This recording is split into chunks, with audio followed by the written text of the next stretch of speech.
Esta foto es muy importante para el desarrollo de la charla. Si ustedes se dan cuenta, eh, esa línea roja es el centro de masa del paciente. Cuando el paciente está en fase de apoyo de la marcha y en fase de despegue, se genera esa línea amarilla, que es la fuerza de reacción al piso. Y cuando tenemos una lesión en la esquina posterior externa, pues esa flecha verde, aumenta la distancia del centro de rotación. Y eso de manera progresiva pues va elongando las estructuras laterales, no solamente las posteriores, sino las anteriores también. Y entonces van a crear inestabilidades postero o anterolaterales. Es muy importante, este es un artículo de Alan Gedwood, yo les recomiendo revisarlo, es un artículo muy interesante, muy bonito, habla de toda la biomecánica y todas las alteraciones de la esquina lateral en pacientes que tienen lesiones multiligamentarias de la rodilla. Y se convierten en un círculo vicioso porque es el paciente, por ejemplo, que se rompe el cruzado anterior y que de manera previa es varo, que tiene un varo primario o un varo estructurado, pues va dañando de manera progresiva el ligamento colateral externo, el ligamento popliteofibular, el tendón del popliteo, y eso va llevando a eso que ven ustedes en la foto, que es a un deterioro progresivo de la articulación, con un colapso en varo, y eso cuando estamos en estadio 2 o en estadio 3, pues produce falla en las reconstrucciones. Entonces es muy importante abordar estos problemas de manera integral, no solamente haciendo las reconstrucciones ligamentarias que dé lugar, sino también abordando los problemas desde el punto de vista óseo. Y no tenemos que llegar a esto. Esto es un paciente eh, de Villapinzón, Cundinamarca, aquí cerca de Bogotá. Y fíjense las deformidades tan grotescas, un paciente agricultor, y pues uno no debería esperar a llegar a ver estas deformidades tan grotescas porque hasta un reemplazo articular es complicado con un paciente así. Entonces, uno tiene que tratar a esos pacientes de manera precoz. Esto es lo que pasa. Los pacientes, como les decía, los pacientes varos primarios, solamente rompiendo el cruzado anterior. Ellos no necesitan romper la esquina posterior externa para desencadenar una cascada que dicen los autores que más han trabajado en esto recientemente, como Gedwood, Laprade, entre otros, que es una cascada irreversible. Entonces, sus pacientes empiezan a dañar el menisco interno, se empieza a hacer un colapso en varo y llegamos a la foto de la artroscopia, en el cual hay una pérdida global ya del cartílago con los desenlaces que ustedes conocen. Entonces, antes de esto, pues hay que abordar a esos pacientes y seguramente no solamente hacer la reconstrucción ligamentaria, sino abordarlos desde el punto de vista óseo, como les decía. Y es el momento de, cuando hablamos en el plano coronal, de traer el famoso artículo del doctor Noyes, más vigente que nunca, un artículo del año 2000, donde él describió el varo primario, el varo doble y el varo triple, en el cual decía, mire, cuando está la carga sobre el 33%, puede tener un varo primario que muchas veces se considera no normal, pero sí fisiológico, incluso cuando uno habla y lee el tema de la alineación cinemática de las prótesis, mencionan que es un varo fisiológico, entre comillas. Ese es otro tema que no quiero mencionarlo acá, pero en el año 2000 el doctor Noyes lo mencionó como varo primario.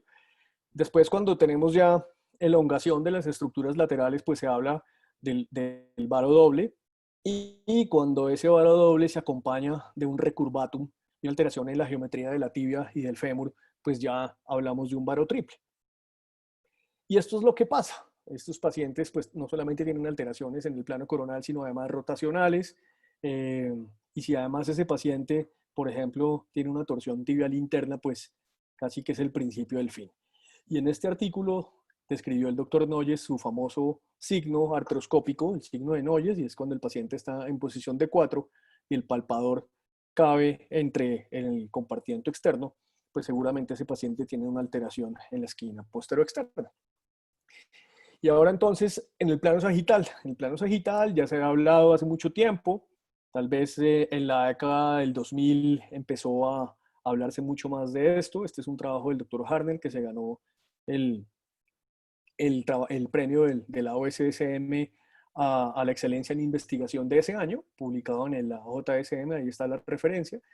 Y fíjense que desde el año 2007 ya hablaba él de la importancia de la inclinación posterior de la superficie articular de la tibia proximal, o si usamos el anglicismo, el famoso slope de la tibia, para el éxito en las reconstrucciones en este específico trabajo del ligamento cruzado posterior.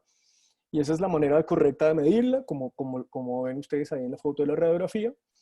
Y uno, en una osteotomía valguizante, dependiendo de la ubicación de la placa, puede jugar, entre comillas, jugar con ese slope. Es decir, si ustedes ponen eh, la placa más posterior, puede aumentarlo, o si lo pone más anterior, puede disminuirlo. Y dependiendo del déficit ligamentario, casi que uno puede manipular eso para tener más o menos slope.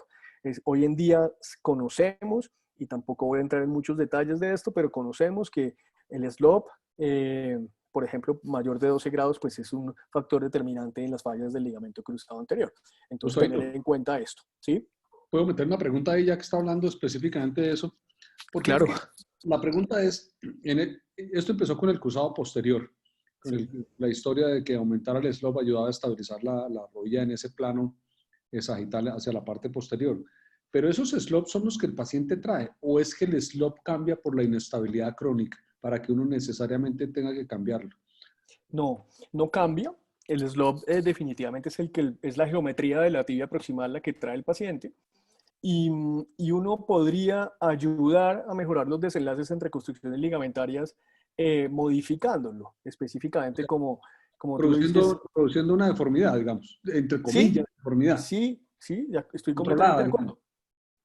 Ahora, es un contrasentido, porque si, por ejemplo, eh, eh, uno, hay placas, ustedes saben que tienen cuñas asimétricas, entonces a veces no es tan predecible poder determinar cuántos grados puede corregir uno esto.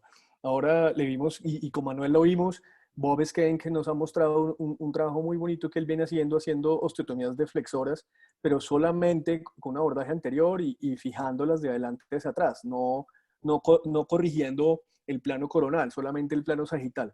Es decir, esto es algo relativamente nuevo, digamos lo que Para cruzado 15 anterior, años obviamente, para insuficiencia para crónica. cruzar.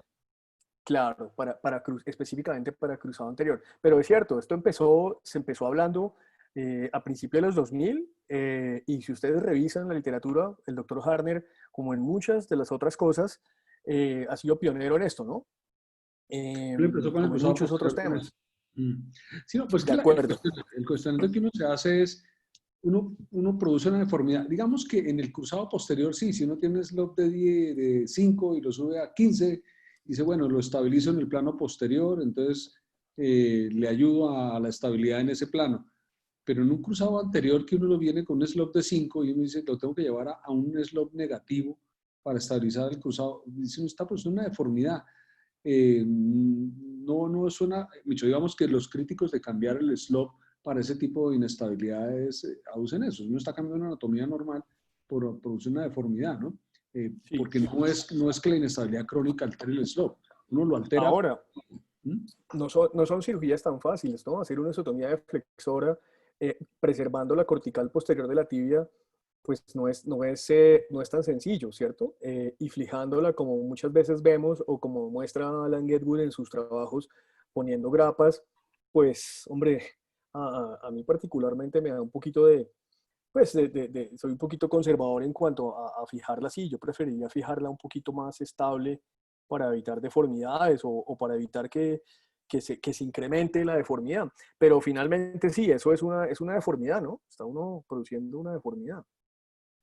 Sobre todo Perfecto. porque hay que tener en cuenta el slope de la tibia contralateral. Y muchas veces, por ejemplo, un slope de 7 y uno dice, oiga, ¿será que lo corrijo más? ¿Será que lo llevo a cero? Yo creo que eso tiene otras implicaciones, ¿no? Es que en el cruzado posterior sonaba muy sencillo porque casi siempre todos los cruzados posteriores crónicos van con su esquina posterolateral, entonces eran unos varos. Entonces uno decía, bueno, le voy a hacer una osteotomía valguizante porque necesariamente cualquier reconstrucción que yo haga va a fallar con ese varo doble o triple. Entonces uno hacía sus osteotomías y las hacía en cuña abierta. Y un problema de las osteotomías de cuña abierta mediales es que lo más probable es que uno termine aumentando el slope si uno no tiene mucho cuidado y aún teniendo mucho cuidado. Entonces, secundariamente terminaba ayudando a la inestabilidad posterior con esa deformidad deseada o no deseada de aumentar el slope. Entonces, digamos De que acuerdo. ahí terminaba uno alineando, aumentando, valguizándola para proteger la esquina o ayudar a la esquina y secundariamente aumentando el slope para ganar estabilidad posterior. Entonces tenía mucho sentido en ese que fue como lo empezó el doctor Harmer. Pero ya cambiar el slope a negativo para un cruzado anterior, si uno dice, bueno, es más cuestionable. Sí. Pero bueno, no Y sigue sobre ahora sí. todo si se hace en el mismo tiempo, con un cruzado anterior, por ejemplo, uno trata de poner la placa más posterior para precisamente dejarle espacio para el túnel tibial. Y en eso, pues, en un cruzado anterior eventualmente sería beneficioso, pero pues hay que ver cada paciente de manera individual, ¿no? Bueno, listo, sigue. Qué pena la interrupción. Dale. Tranquilo. Entonces seguimos. Entonces, es importante, ya lo que estábamos hablando, las variaciones en el slope altera las fuerzas de los cruzados. Al aumentarlo, pues incrementan las cargas sobre el ligamento cruzado anterior. Al disminuirlo, aumenta las cargas sobre el posterior, debido a que existe una traslación posterior de la tibia. Y eso pues ya también la literatura lo ha demostrado ampliamente. ¿Cuáles son los objetivos cuando uno tiene que hacer una osteotomía? Esto es una idea personal, tal vez como lo he organizado mentalmente, uno tiene osteotomías para corregir deformidades que yo creería que uno en el ambiente en que estamos no debería hacerlas y podemos discutirlo al final, pero es una posición muy personal. Y existen otras osteotomías, las mismas, pero que las hace uno para corregir inestabilidades. Y a eso es específicamente a lo que me voy a referir.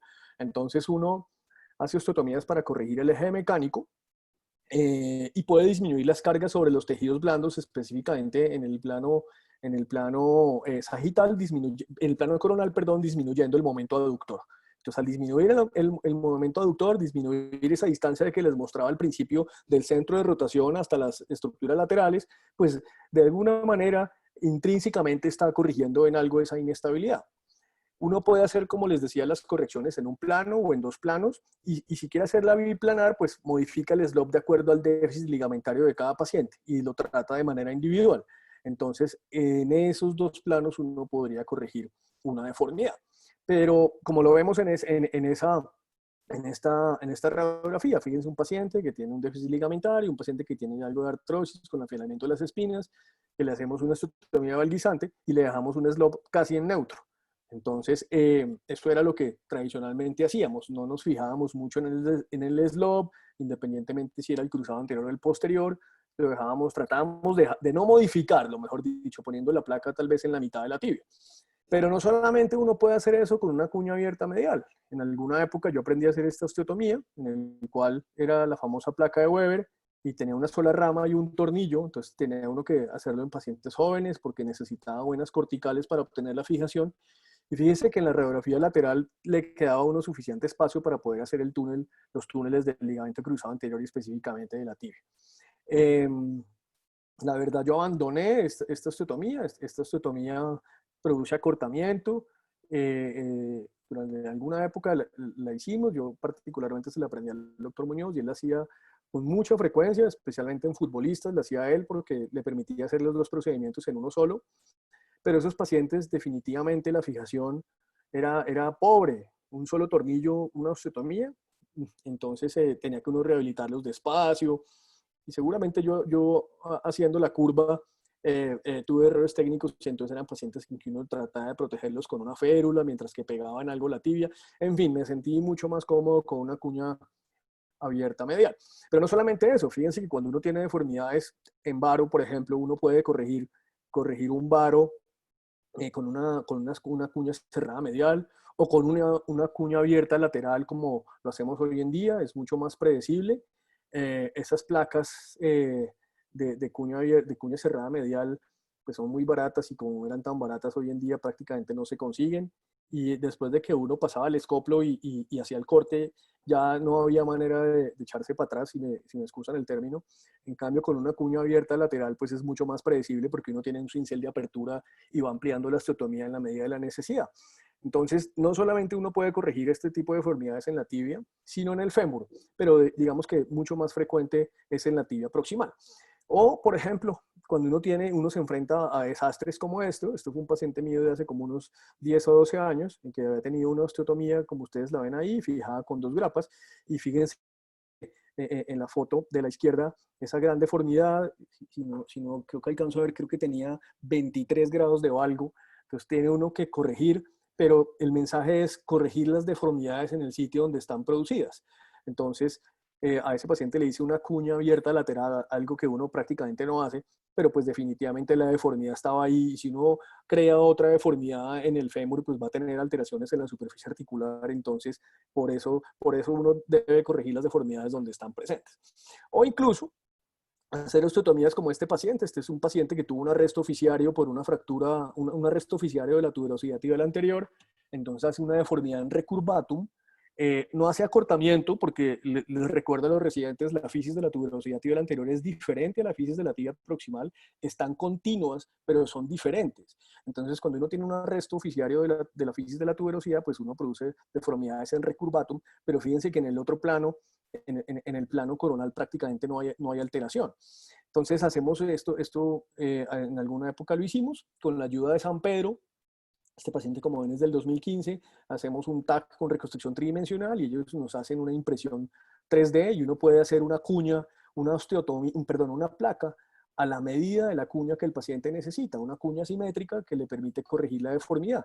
Y hace entonces, planeamos dónde entrar, dónde corregir esa deformidad y queda un paciente con una muy buena alineación de su extremidad y sobre todo con un genus recurvatum corregido. Entonces, el mensaje es que uno puede corregir deformidades que van a generar otro tipo de problemas casi que a todo nivel, en este caso específico, pues en la tibia. Entrando entonces también en materia en lo que nos acota hoy en los pacientes con lesiones multiligamentarias, pues uno tiene que examinar a esos pacientes, hablar de la historia de inestabilidad y dolor. Muchos de esos pacientes tienen síntomas combinados.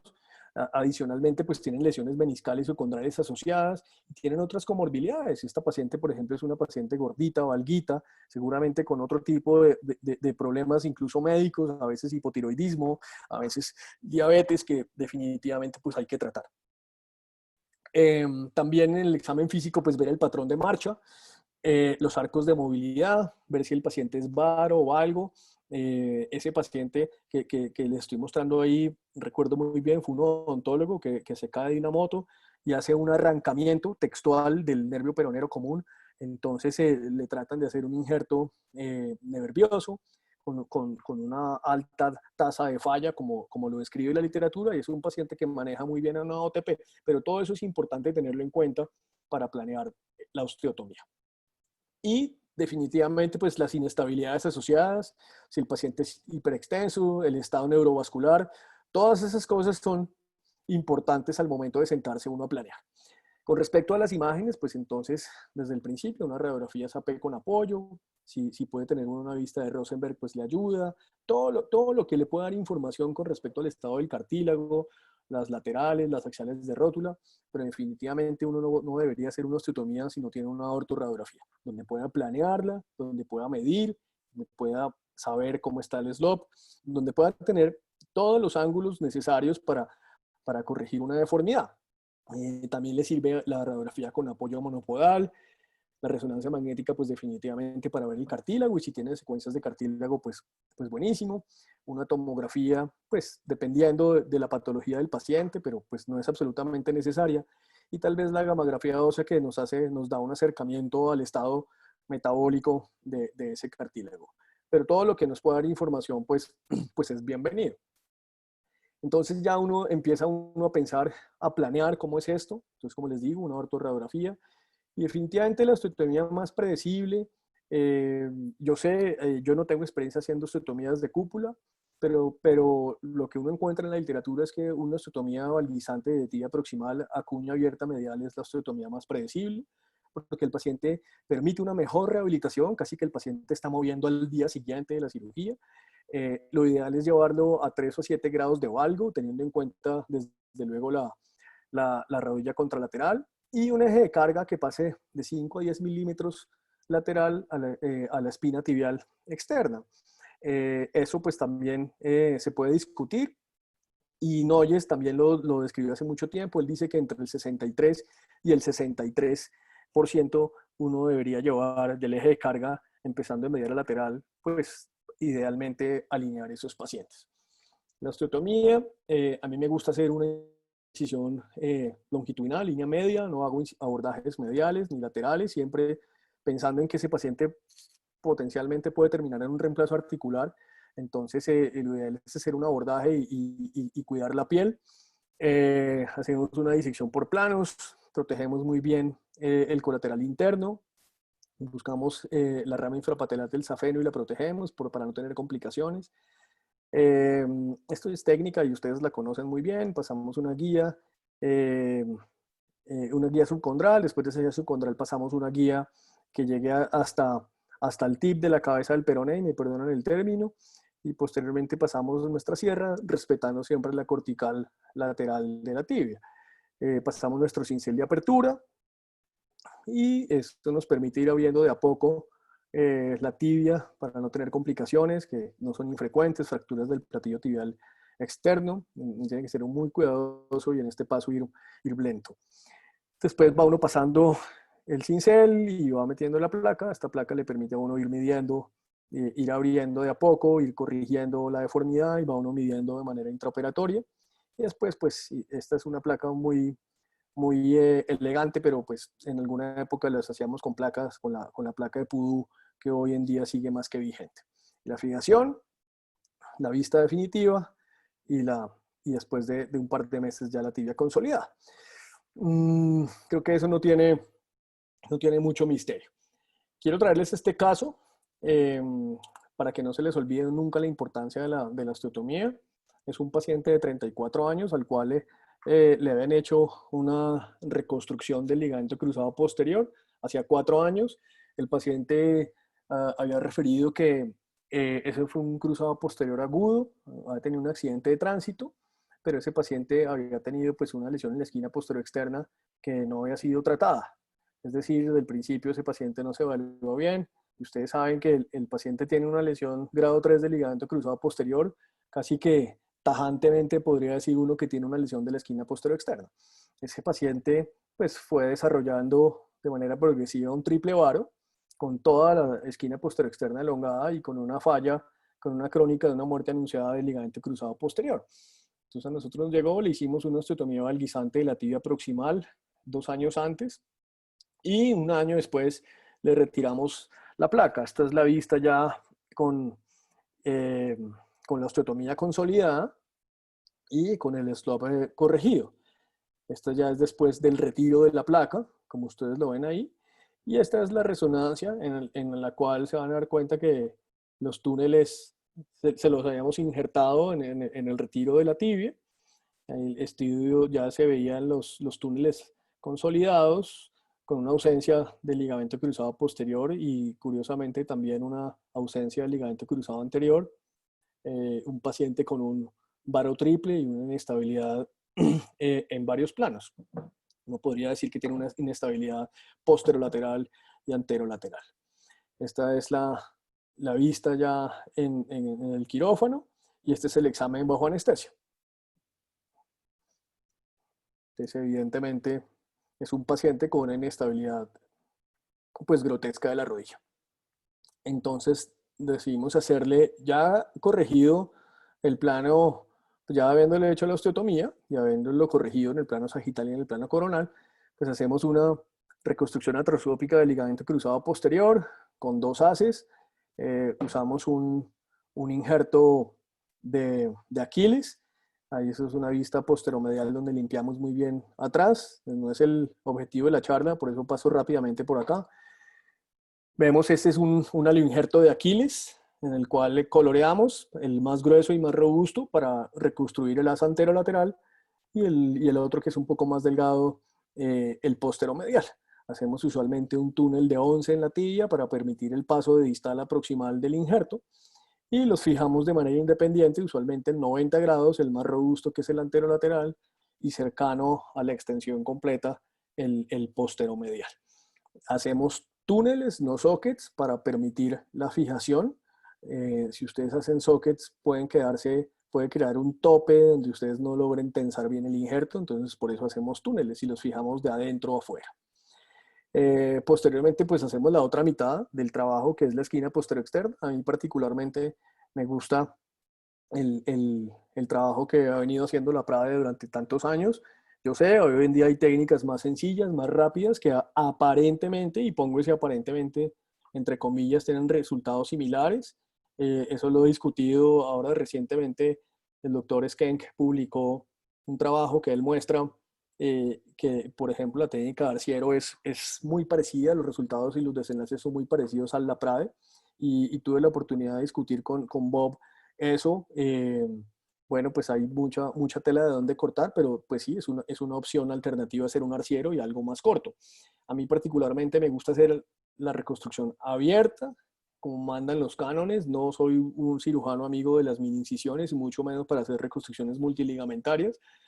El DREN tiene el peronero común y hacemos las técnicas de las 3 ventanas, entonces disecamos muy bien la bandeleta iliotibial y buscamos muy bien nuestro fémur. Es decir, tenemos en cuenta toda la anatomía para disecar y para hacer una reconstrucción pues anatómica. Hacemos los túneles del popliteo sobre su fobia y el colateral interno sobre el picóndilo, y posteriormente pues hacemos el resto de la cirugía con el túnel en el peroné proximal y en la tibia proximal.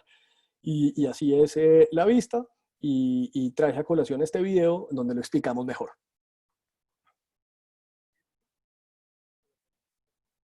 Una pregunta, ¿ustedes oyen el audio del video? No, ¿No lo oyen? ahí no. Ok, entonces voy a irles relatando. Simplemente voy a repetir el video, que es un video de 1 minuto. Entonces, si ustedes ven en la parte, este túnel es el túnel del, del popliteo, sobre la fobia del popliteo, que es un accidente anatómico muy fácil de reconocer, y ahí es donde se debe hacer el túnel.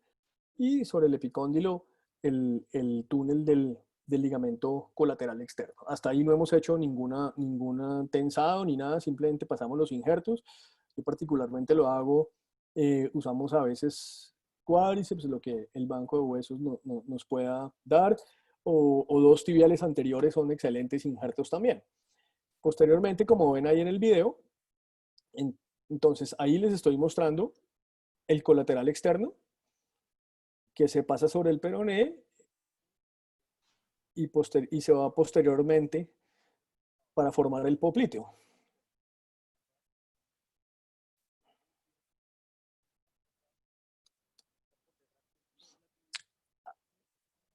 Ese túnel de la tibia se hace la tibia proximal, y ustedes, como ven ahí, se forma el complejo popliteo fibular, y posteriormente el popliteo se pasa de adelante a atrás, y ahí queda el tendón del popliteo. Entonces queda colateral externo, uno lo fija en el peroné en 30 grados, y luego los dos los fija uno en 60 grados con algo de valgo y rotación, neutro de rotación. Entonces, colateral externo, el tendón del poplito y el poplito fibular. Como les digo, hay muchas técnicas. Esta es la vista final.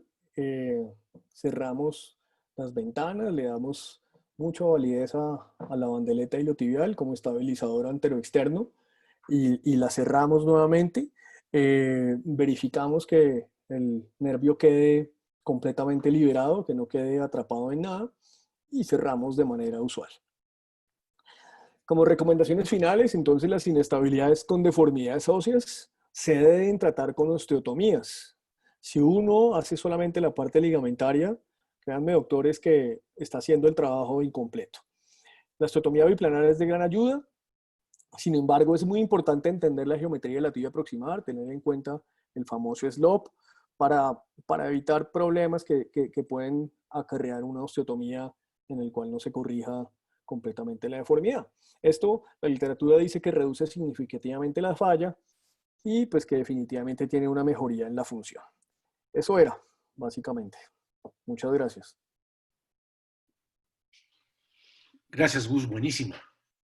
Muchas gracias, doctor Carrillo. Hay muchos temas súper interesantes y muchas cosas para discutir con respecto a las osteotomías. Gustavo, Sí, por encima, en una deformidad, digamos, si tienes una falla, una reparación multiligamentaria y el paciente está bien alineado, no le haces osteotomía. No, doctor Carrillo, incluso, ¿Por encima si de el- cuánto se lo haces? ¿Por encima de 5 grados? esa es una muy buena pregunta, doctor Carrillo, porque la literatura no es clara en decir por encima de tanto, porque hay pacientes que tienen un varo primario, un varo estructurado, que ha sido asintomático toda la vida.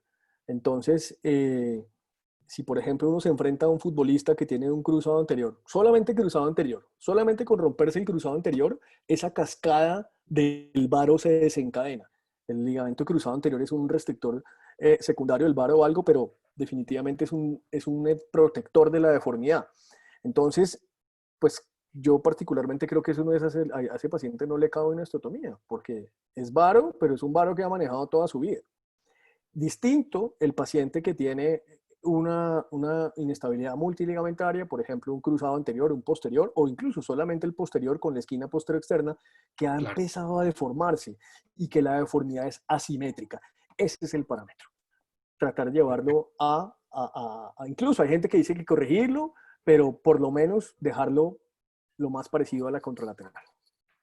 Gus, eh, otra cosa, el caso más frecuente que uno ve en la vida diaria es el paciente varo con cruzado roto crónico, eh, donde uno dice, con ese varo mi cruzado puede fallar o ya le falló una vez y uno dice, quiero hacerle una osteotomía. Sí, ese es el que, digamos, que la cosa con la que más frecuente nos enfrentamos y el otro es el cruzado posterior crónico en esquina posterolateral, pero digamos que es más frecuente tener el varo con el cruzado anterior fallido, digo, roto. Indudablemente el tipo que es varo constitucional y rompe un cruzado, pues en agudo, pues uno no le va a cambiar su alineación, pues el tipo es así, punto. Pero eso no queda duda. Pero hay tipos que si uno dice, este tiene mucho varo y a veces es un poquito asimétrico y uno quiere hacerles algo antes porque ese cruzado va a fallar. ¿Usted lo hace en un solo o dos tiempos? ¿Usted qué opina de eso? Esa es una muy buena pregunta. ¿Por qué? Uno tiene que diferenciar el paciente que llega agudo, yo no le hago osteotomía. Sí. A pesar, la literatura dice que esa reconstrucción ligamentaria no previene esa cascada. Es decir, ese paciente con el tiempo se va a terminar deformando, pero no lo va a hacer tan rápidamente como si no se le hiciera el cruzado, ¿cierto? Entonces uno dice, ¿será que le hago una osteotomía? Pues yo creo que muy pocos pacientes dejarían hacerse una osteotomía en una cirugía aguda. O sea, llega uno que se rompe uno el cruzado y le dice uno al paciente, no, toca hacer el cruzado y la osteotomía. Agudo. Entonces, ese paciente no. Creo que el paciente que hay que hacerle osteotomía es el paciente que ya lleva un tiempo sin cruzado y ha hecho un varo doble. A ese es el paciente que yo particularmente le hago la osteotomía. Y en alguna época se las hacía en un solo tiempo. Eh, Tengo en este momento la memoria de un paciente karateca que le hice una osteotomía con un cruzado anterior y todo muy bonito en las radiografías y todo muy bonito en el posoperatorio, pero por ahorrarle una incapacidad prolongada al paciente decía hacerle un solo procedimiento y fue un desastre porque el paciente no se cuida, porque a veces ellos no entienden la magnitud y la seriedad. Yo sí prefiero hacerle una osteotomía bien hecha y después hacerle el cruzado. Sé que muchos de ustedes se lo hacen en un solo tiempo y me parece súper respetable, pero yo Pero, sí pero, prefiero ahorrarme dolores de cabeza. pero Gustavito, independientemente de que es un procedimiento grande y que el paciente sea juicioso o no juicioso, eh, el problema, lo que uno se cuestiona de hacer la osteotomía del cruzado es que uno termina, excepto cuando ustedes hacían ahí las fotos, las vi de cuña cerrada, eh, que uno puede hacer una cuña cerrada y hacer un cruzado con un túnel razonable, es que las cuñas abiertas no permiten hacer cruzados en condiciones ideales. No sé qué opine Manuelito o Germán o De alguien acuerdo. más. No le, entonces casi que uno dice, prefiero los dos tiempos. Y lo maravilloso de esos dos tiempos es que muchas veces la osteotomía valguisante es Estabiliza. para que el paciente quede feliz. Sí, Así es, estoy de acuerdo. estoy de acuerdo con eso. Sí, Estoy de acuerdo. ¿puedo? Quisiera ¿Quiere opinar. compartir pantalla, Gus? Eso, ¿Qué les listo. parece si vamos de lo que está con soporte en la evidencia y nos bajamos un poco? O sea, en esto lo que no tiene discusión es el varus thrust en el paciente con inestabilidad posterolateral, sea sola o usualmente es combinada. O sea, hay un acuerdo en la literatura que la osteotomía hay que hacerse, por lo menos como primera fase y dependiendo, si los pacientes no tienen mucha actividad, muy seguramente va a ser el único procedimiento. El 40% no necesita cirugía, el resto sí. Yo creo que ese, para ponernos todos de acuerdo, creo que en ese no hay discusión, o alguno tiene alguna discusión. No, la discusión es si lo va a hacer 1 o 2 tiempos. Por ejemplo, Manuel, con cruzado anterior, porque yo no creo... No, estoy hablando, vayámonos de lo que está sólido en la literatura, que es el paciente con varus TROS, o sea, una deformidad dinámica, que tiene una inestabilidad posterolateral y sumado puede tener posterior, anterior, etc. Creo que hay una... Manuel, ese es el varo doble. Puede ser el varo triple también. Puede ser claro, el varo, claro, pero es que un varo triple no, creo que es demasiado evidente. ¿Sí? Entonces, digámosle, ese y el varo, el secundario, pues si tiene un varus TROS es porque la parte posterolateral está elongadísima, tiene inestabilidad, ¿cierto? En ese no hay discusión. Entonces, ahora viene el mismo paciente que tiene una deformidad en varo, ¿sí? Pero es un varo primario, no hay elongación de la parte lateral, los espacios están iguales y el paciente es varo y tiene una inestabilidad posterior, ¿sí? Entonces, la literatura, y si le ponemos, digamos que la literatura en posterior, de pronto, sin ser fuerte, le dice a usted, mejor hágale una osteotomía. Con cruzado anterior, que la pregunta de Gamal, es muy controvertido. Porque hay gente que hace osteotomía, hay otros que solo hacen el cruzado y los otros que hacen los dos, ¿sí? Entonces, en ese no tenemos una herramienta que nos diga que tenemos que hacerla. Es diferente si el paciente tiene ya un varus 2, o sea, un varus secundario, o sea, que hay ya elongación de la parte lateral, o terciario, con cruzado anterior. Pues ahí se cae su peso que la osteotomía está indicada. Ya la parte más difícil es quizás la pregunta de Gamal. Un paciente, todos los futbolistas en el mundo, casi el 95% son varos. Se le rompe el cruzado, no por ese hecho vamos a hacerle una cirugía. Entonces, el paciente, digamos, de alto rendimiento no va a tener eso, porque el paciente de alto rendimiento rompió el cruzado y lo operan. El problema es el paciente recreacional que de pronto nunca se hizo la cirugía y siguió jugando y entonces con el tiempo pasa de un vario primario estructural a un vario secundario. Ese paciente seguramente va a necesitar una cirugía realineadora y hacerle al tiempo o no. Con respecto al tiempo o no, Gamal, también hay series que muestran más complicaciones cuando se hace al tiempo. La tendencia actual es hacerlo de un solo viaje. Entonces, creo que esta cirugía, en buenas manos, con gente experimentada, es igual de reproducible, acortando tiempos, recuperación, etcétera, etcétera. Yo tengo mi experiencia en 2 tiempos, pero conozco gente que tiene mucho manejo de las osteotomías y aún haciendo cirugía abierta, con cuña abierta, con unas placas especiales, hacen la cirugía y les va bien. Creo que uno corre riesgos cuando uno hace al tiempo. Porque es que uno termina teniendo que mover la placa y los tornillos en unas direcciones que le permiten hacer el túnel y termina uno cambiando el slope sin querer, no controlando el slope. Y queda una brecha. Yo creo que esa prisa no tiene ningún sentido. Estos son pacientes severamente enfermos de su rodilla, donde la prisa no le agrega nada y pienso que los 2 tiempos le mejoran la calidad de los procedimientos que uno hace, ambos. Sí, yo estoy de acuerdo, Gamal. Me parece súper pertinente la pregunta que hizo el doctor Carrillo hace un rato. ¿Cuándo hacerle osteotomía? Es decir, a un varo. Y me parece valioso el artículo de Noyes del 2000, el que les mostré. Él dice que el paciente que necesita un varo es el que ya tiene alteración, asimetría en los espacios articulares.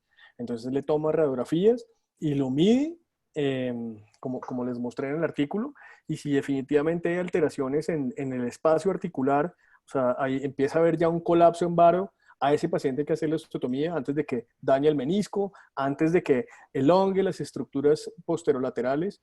a ese paciente hay que hacer la osteotomía. Y si lo hablamos en plata blanca, pues finalmente ese es un varo doble. Entonces tal vez es ese paciente. Creo que al varo primario estructurado, yo no creo que tengamos que hacerle osteotomía. Así la reconstrucción del ligamento cruzado anterior no prevenga que con el tiempo no se vaya a empezar a deformar. Pero ese paciente lo que necesita en ese momento es una rodilla estable con un injerto de un cruzado. Pero Gus, imagínese el caso, ¿usted cree que hay un número de grados de varo donde uno diga, este paciente tan varo, si yo le hago un cruzado primario no le va a ir bien? Y súmele que de pronto tiene la mala suerte que lesionó el menisco interno. Cada paciente hay que mirarlo. Y lo No, vemos. es real, es de la vida real. Es de la vida real. Es de la vida real. Y Es de la vida más real. varo lo que uno quisiera, todavía no va a tener elongada la esquina posterolateral, y uno dice ese cruzado, y uno lo ve, uno le pone ese cruzado y ese cruzado no le va bien. Sí, es de la vida real. Ese paciente que tiene una lesión en el menisco hay que salvárselo a como dé lugar, hay que suturarlo, hay que salvarlo, porque digamos que es lo único que le queda para evitar ese colapso. Si ese paciente tiene, seguramente si tiene alteración en asimetría en las superficies articulares, ese paciente ya tiene algo en el menisco. Y por eso se indica la osteotomía. Pero estoy de acuerdo, ese paciente es del día a día. Gamal y Germán y Gus, es que yo tengo una reunión a las 7, pero quería hacer dos comentarios de lo que Gamal hizo cuando fue la interrupción al comienzo. De acuerdo con Gamal, con la preocupación de uno tener que cambiar el slope en un paciente que no tiene el slope malo simplemente para mejorar un problema de inestabilidad anterior. De pronto, en el posterior, y creo que sería como concretar cuál sería la indicación en la cual uno como cirujano en un paciente que tiene una inestabilidad posterior sumado a una posterolateral debe aumentar el slope. Y creo que eso es solamente, por lo menos en mi práctica lo hago en el paciente de muy baja demanda, un paciente mayor, en el cual muy seguramente este procedimiento va a ser el único, un paciente que no está expuesto después a un riesgo de lesiones ligamentarias. Porque entonces uno puede complicar, pasando a un slope así parado, para que un paciente termine pues con una inestabilidad, pues es un paciente activo, siguió jugando y una vez se rompió el cruzado anterior y ya tenemos un slope así y todo se complica. Entonces yo creo que ese caso, que como lo dijo Gamal, fue secundario la ventaja porque nadie lo esperaba, pero comenzaron a ver que eso se mejoraba. Creo que eso debemos guardar solo a esos casos específicos. En el paciente joven yo creo que uno debe intentar no cambiar el slope. Uno debe corregir el plano coronal, ¿cierto? Y hacer después la parte ligamentaria, pero no meterse en esa vaca loca porque se le puede salir a uno de las manos. Y con cruzado anterior, pues yo sí no lo pienso nunca. No, la pregunta, Mosco, ya que usted lo pone, es yo, y para Gustavo, ver la pregunta, es ¿cuál es el paciente que le hiciéramos una disminución del slope, un paciente con insuficiencia de cruzado anterior que le disminuye el slope en lo que usted revisó? Porque yo todavía no me lo alcanzo a imaginar. Yo he tenido pacientes con inestabilidades crónicas, 2 fallas, y no se me ha ocurrido disminuirle el slope a un paciente con cruzado anterior fallido. ¿Cómo no, si está normal el slope, no. Pero es que lo que están haciendo en disminuir el slope, esas cuñas, esos abordajes anteriores puros, no tienen el slope alterado, simplemente se lo disminuyen por... Sí, pero no con ningún fundamento en la literatura, Gamal, eso sí se lo digo. Lo hacen es cuando, como en el estudio de la cirugía de revisión encuentran que el slope está aumentado. Aumentado quiere decir por encima de 12 grados. Ahí sí lo consideran. Pero no que un paciente tenga 7, Gamal, le falló el cruzado y usted tenga que... No, eso no tiene... Yo me tengo que salir. Un paciente con cruzado anterior fallido y mucho slope. Ok. Bueno, ya. Claro. Chao, Mosco. Gracias. Hablamos. Gracias. Felicitaciones. Chao. Gracias. No, y yo creo, por eso que el tema del slope, yo casi que podría decir que fue un hallazgo incidental. Ellos empezaron a darse cuenta que esos pacientes que les modificaban el slope a uno les iba bien y a otros no también. Yo me he encontrado la cifra de 12 grados. Creo que llevar un slope de 10 a 5 creo que no tiene ninguna justificación, sobre todo porque no es tan fácil. No es tan fácil. Uno, no es tan fácil cuando es una cirugía aislada. Y dos, no es tan fácil cuando lo hace uno con osteotomía valguisante porque uno dice, ¿será que muevo la placa un poquito más para atrás, un poquito más para adelante? ¿Cuánto lo voy a corregir? eso no es tan sencillo de medirlo. Entonces, yo creo que eso hay que mirarlo con lupa. Sí, definitivamente está escrito.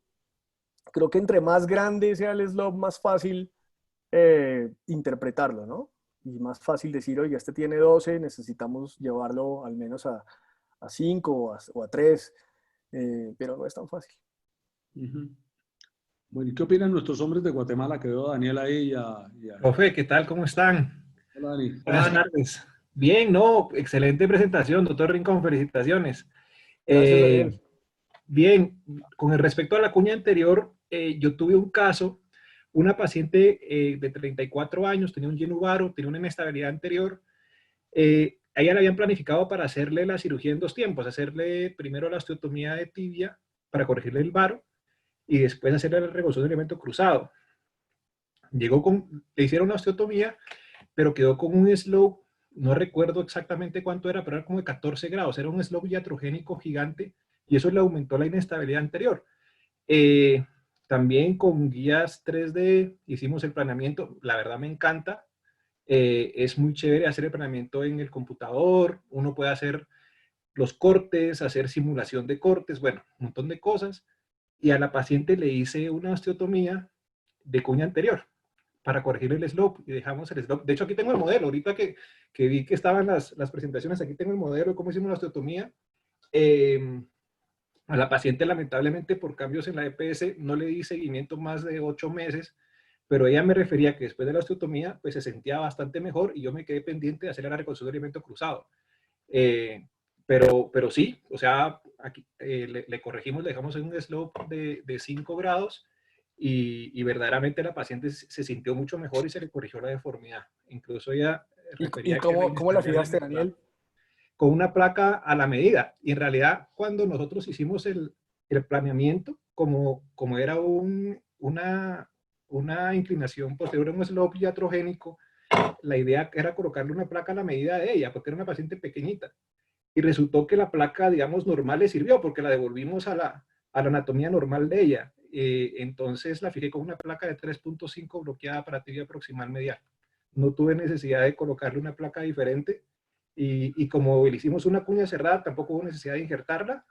Y no, pues la paciente me llevó ahí bocadillo después. Yo creo que estaba contenta. Quedé pendiente de hacer la reconstrucción del ligamento cruzado, pero hasta el tiempo que le di seguimiento iba muy bien. Es decir, con las herramientas que tenemos ahora, creo que el planeamiento 3D y la simulación por computador me parece una maravilla, la verdad.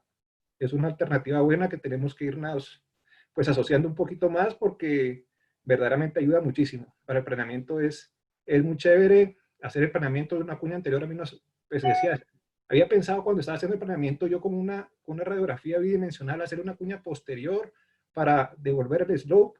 Yo decía, no, meterme atrás, hacer una cuña muy grande. La paciente estaba alargada, tenía como 1.5 centímetros de alargamiento de la pierna de la osteotomía. Entonces dije, no, pero lo que me toca es devolverla como estaba. Y la mejor manera de devolverla como estaba era haciéndole una cuña anterior y nos fue, la verdad, bastante bien. Estaba buscando el caso ahorita, de pronto lo tengo guardado en otro archivo, no lo encontré para mostrarlo, pero me parece una alternativa muy chévere. Sí, pero esa es una indicación extrema. Un paciente que le hicieron una iatrogenia con un slot de 14, pues sí. Sí, era un slot muy marcado. No sé si se alcanza a ver acá. De la paciente le iban a hacer una osteotomía porque era vara y fuera de eso era inestable anterior. Sí. Y le sacaron un slot de 14, pues ahí le estaba cambiar. Ahí lo que pasó fue que le dejaron la placa muy anterior. Sí, muy seguramente. Yo creo que la placa se la pusieron hasta adelante y le inclinaron demasiado la tibia. Pero bueno, pues ahorita hablando de las osteotomías anteriores, pues me tocó en este caso hacerla. Hicimos bien el planeamiento de muchas formas, pero era un caso particular, como digo. Pero a uno lo que le queda duda es en los pacientes que son, pues anatómicamente, esa es su anatomía. Dice, tengo que cambiar el slot para manejar un problema ligamentario. Pues sí, pasa. Puede pasar pues que con los varos no nos queda duda. Un varo severo con algo de inestabilidad lateral no nos queda duda. En la otra nos queda más dudita, o la indicación es mucho más sutil, más precisa. Sí, no tiene sentido.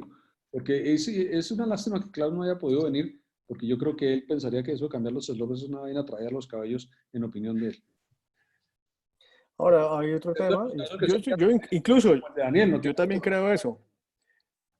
Daniel, yo creo que el tema es, yo también creo eso, yo pienso que cambiar el slope es alterar la anatomía en la cual el paciente ha venido funcionando toda su vida. El tema es que uno cada vez encuentra más trabajos en que ve osteotomías deflexoras, es decir, osteotomías para aumentar o para disminuir el slope. Si uno va a cerrar, por así decirlo, hacer una cuña cerrada anterior, a mí me parece peligrosísimo, porque es que no es tan fácil dejar un fulcro posterior, como dicen. Cuando uno quiere poner una cuña anterior y hace una cuña abierta anterior, pues casi que no tiene tanto problema, porque se comporta como una cuña abierta medial. Pero cuando uno quiere cerrarla es más difícil. No, Es es más difícil. complicado, no, y arriesgado, porque el corte va bien arriba. El Entonces, riesgo, el problema ahí es una fractura, ¿no?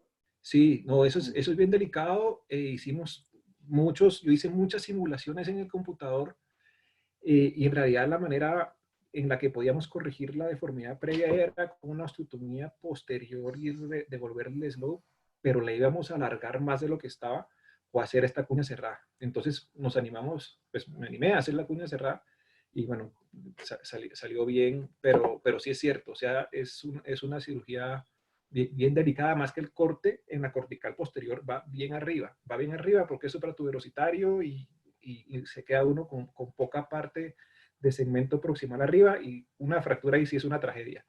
Entonces, sí, hay que ser demasiado cauto. Y este caso, como dice el doctor Sayed, era un caso muy particular porque era iatrogénico. Es decir, yo no he tenido otro paciente con una inestabilidad anterior, con una inclinación posterior de más de 10 grados. O sea, no he visto, la verdad. Ahora, ¿ustedes se imaginan la cantidad de problemas patelofemorales que seguramente nos vamos a ver enfrentados con osteotomías cambiando el slope? Seguramente muchos, ¿no? Y, no, y las cuñas abiertas tienen un problema y es que bajan la rótula, ¿no? Y Claro. entonces, un paciente con patelofemoral comprometida y varo y uno haciendo cuñas abiertas puede tener problemas. Esa es una de las indicaciones de las copuliformes para no cambiar el slope en varos, en correcciones en plano coronal, ¿no? Aunque hay una osteotomía de la O que la describen donde uno además suelta la tuberosidad anterior de la tibia para no cambiar la altura de la rótula, cuña abierta y eso, pero sí, no, el problema es que la que hacemos normalmente, por más que usted quiera, baja la rótula. Y si usted tiene patología patelofemoral, puede que las pueda estar empeorando.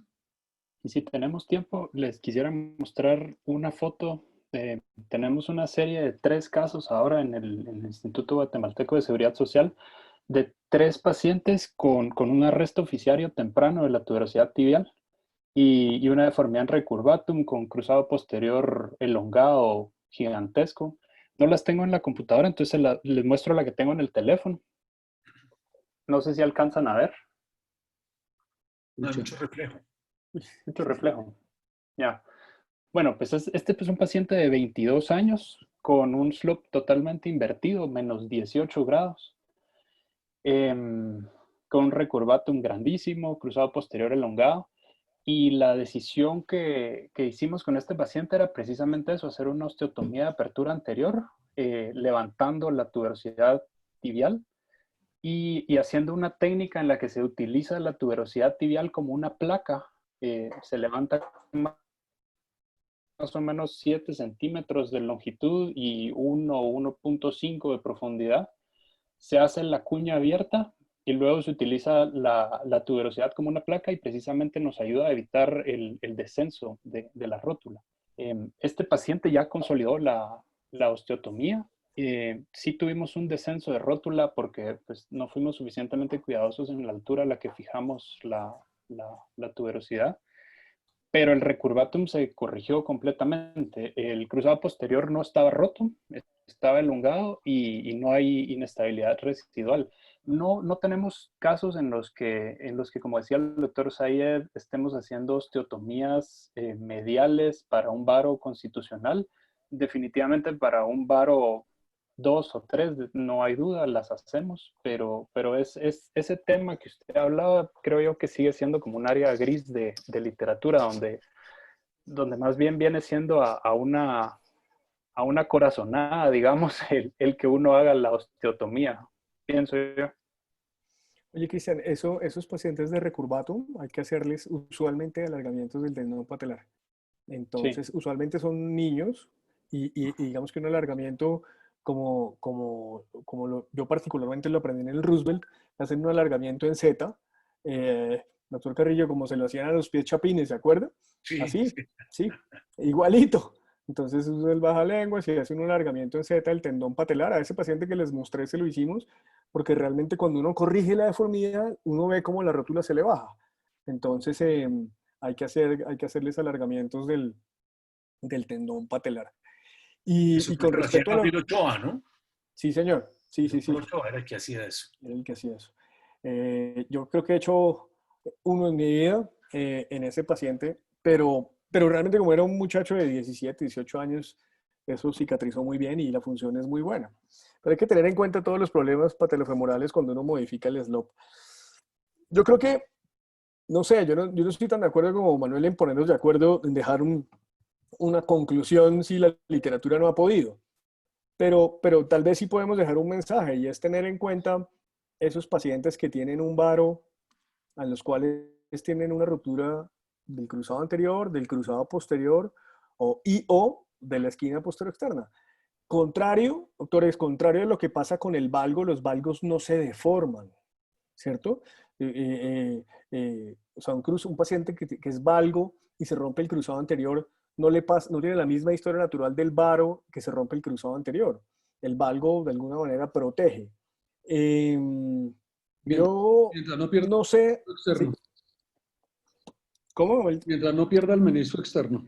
Completamente de acuerdo. Si pierde el menisco externo, esa cuña se pierde y ahí sí se colapsó. Pero eso es más de los adultos, ¿no? El paciente valgo que se rompe el menisco externo con cruzados sanos. Pero yo sí creo que el paciente que hay que hacer la osteotomía es el paciente que tiene ya alteraciones biomecánicas, o sea, disminución del espacio articular y que seguramente, como decía ahora el doctor Sayed, que esté colapsado por una lesión meniscal interna o por una lesión del cartílago. A ese paciente hay que hacerle osteotomía. Yo, doctor Carrillo, como lo hablábamos al principio, yo creo que al varo primario o constitucional, como ustedes dicen, ese paciente no es para hacerle una osteotomía. Es más, yo no creo que el paciente se la deje hacer, porque él va por una cosa y va a salir con 2 cirugías, pues, y es una cirugía grande. Una osteotomía no es algo No, chiquito. pero Gus, nosotros con el doctor Carrillo crecimos viendo pacientes varo asintomáticos que los enderezaban porque su rodilla en el futuro iba a tener problemas. Sí. Sí, yo sé, esto se hacía en una época. Y si fuera así, yo ya me hubiera operado hace mucho tiempo. Y estaría peor. Es que en esa época los profes eran muy agresivos para eso. Sí, de acuerdo. Muy mecanicistas. Yo creo que nuestra especialidad no es una especialidad estética. Yo creo que nosotros no corregimos deformidades asintomáticas. Es una visión personal.